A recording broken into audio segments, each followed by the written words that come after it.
మరి ఆ కొద్ది మందిలో కూడా మరి సత్యాన్ని గ్రహించి దేవుని మాట ప్రకారంగా మరి బ్రతికి జీవితాన్ని దేవునికి మరి ఇష్టమైన రీతిగా ఆయన సంతోషపడే రీతిగా బ్రతికేవారు ఎంతమంది ఉన్నారంటే చెప్పుకుంటూ పోతే ఇంకా కొద్దిగా కొద్దిగా కొద్దిగా అంటూ వెళ్ళిపోతుందండి. ఎందుకంటే నిజంగా మనం ఆలోచిస్తే మనం ఎలా బ్రతుకుతున్నామా అన్నది మరి ఇతరుల కంటే ఎక్కువగా మనకంటే బాగా ఎవరికీ తెలియదు కనుక మన కోసం మనకు ఆలోచించుకునేటప్పుడు మనం ఎంతవరకు మరి దేవునికి ఇష్టానుసారంగా బ్రతుకుతున్నామని ఆలోచిస్తే మన కొరకు మనమే మరి ఎంత పర్సంటేజ్‌లో ఉన్నామో మనం చెప్పేసుకోవచ్చు. అయితే ఇదంతా నేను ఎందుకు చెప్తున్నాను అనడానికి విషయం, మరి మనకన్నీ తెలిసిన విషయాలే, చదువుకున్న విషయాలే, నిరంతరము వింటున్న విషయాలే. అయినప్పటికీ ఒకసారి మరొకసారి జ్ఞాపకం చేసుకొనడంలో తప్పు లేదు అనటంలో నా ఉద్దేశ్యం కనుక, మరొకసారి మనం ఎలాంటి పరిస్థితుల్లో వాక్యాన్ని నేర్చుకుంటున్నాము, ఎలాంటి మరి పరిస్థితిని అనుగుణంగా మన జీవితంలో ఆ వాక్యాన్ని మరి క్రియల రూపంగా, విశ్వాస రూపంగా బ్రతుకుతున్నాము అనేది ఒక్కసారి మనల్ని జ్ఞాపకం చేసుకోవడానికే నా యొక్క చిన్న ప్రయత్నం అండి. కనుక ఒకసారి మరి ఈరోజు మన జీవితాన్ని వాక్య ప్రకారంగా ఆలోచించుకుంటే, దేవుడు మొదటిగా నరులనందరినీ కూడా యథార్థవంతులుగానే పుట్టించాడండి. మనకందరికీ బాగా తెలిసిన విషయమే, ప్రసంగి 7:29లో ఉంటుంది. మరి యథార్థవంతులుగా పుట్టించిన మనిషికి మరి ఈరోజు మరి యథార్థతని వీడి మరి వివిధమైన తంత్రాలను కల్పించుకుంటూ మరి తనకున్న గుణాన్ని దేవుడు తను ఎలా బ్రతకాలి అనుకున్నాడో, తనకున్న లక్షణాన్ని కలిగి మరి తన పిల్లలైన వారు ఎలా జీవించాలి అని అనుకున్నాడో, వాటిని మరిచి జీవిస్తున్న మరి పిల్లలైన వారందరికీ కూడా మరొక్కసారి తన కొరకు తెలియజేయడానికి మరి దేవుడు తీసుకున్న అతిపెద్ద నిర్ణయం, చీకటిలో బ్రతుకుతున్న మన బ్రతుకులకు ఒక గొప్ప నిర్ణయం ద్వారా మరలా మన జీవితాల్లో వెలుగు నింపాలనుకున్నాడు. మరి ఆ మాటని ఒకసారి మనము మరి చదువుకుంటూ ముందుకు వెళ్ళినట్టయితే, మరి అపోస్తులలో ఒకడును దేవునికి ప్రియ శిష్యుడైన మరి యోహాను గారు రాసిన మొదటి పత్రిక మొదటి అధ్యాయము 5వ వచనం మందు మనం ఒకసారి ఆలోచించగలిగితే, యోహాను గారు రాసిన మొదటి పత్రిక మొదటి అధ్యాయము 5వ వచనం.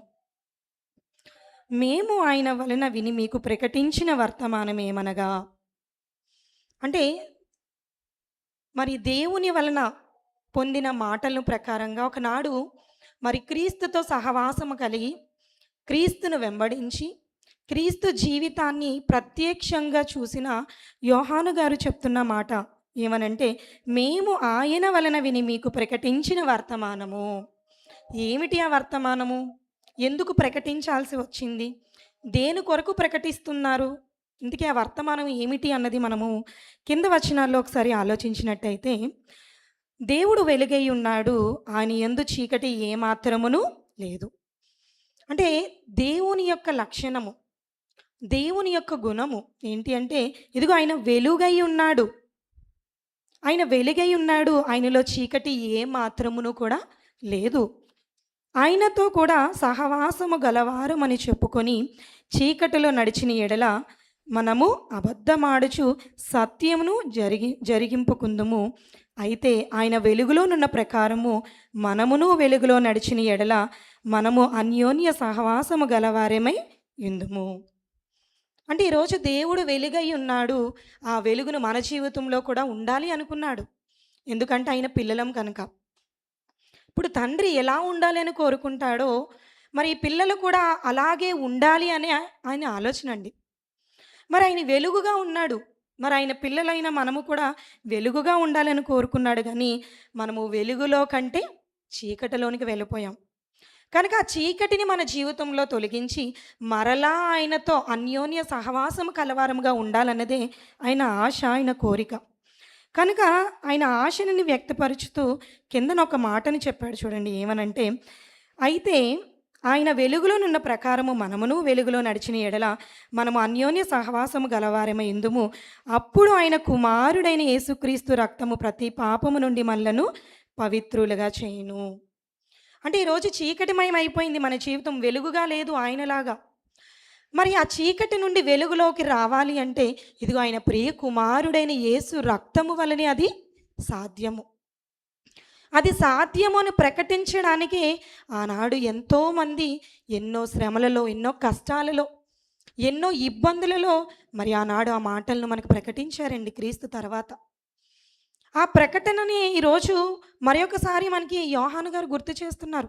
అందుకే పైన చెప్పారు ఏమని? మేము ఆయన వెళ్ళిన వినిన వర్తమానం మీకు చెప్తున్నాం. ఏంటి ఆ వర్తమానం? ఇదిగో మీ తండ్రి వెలుగై ఉన్నాడు. మరి ఆ వెలుగును మరి మన జీవితంలో కూడా చూడాలి అనుకుంటున్నాడు.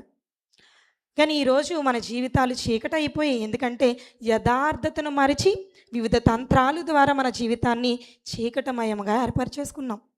మరలా మన జీవితానికి వెలుగు రావాలి అంటే ఇదిగో యేసుక్రీస్తు రక్తమే మన ప్రతి పాపాల నుండి మనలను విడిపిస్తుంది. తద్వారా మనల్ని వెలుగులోకి నడిపిస్తుంది.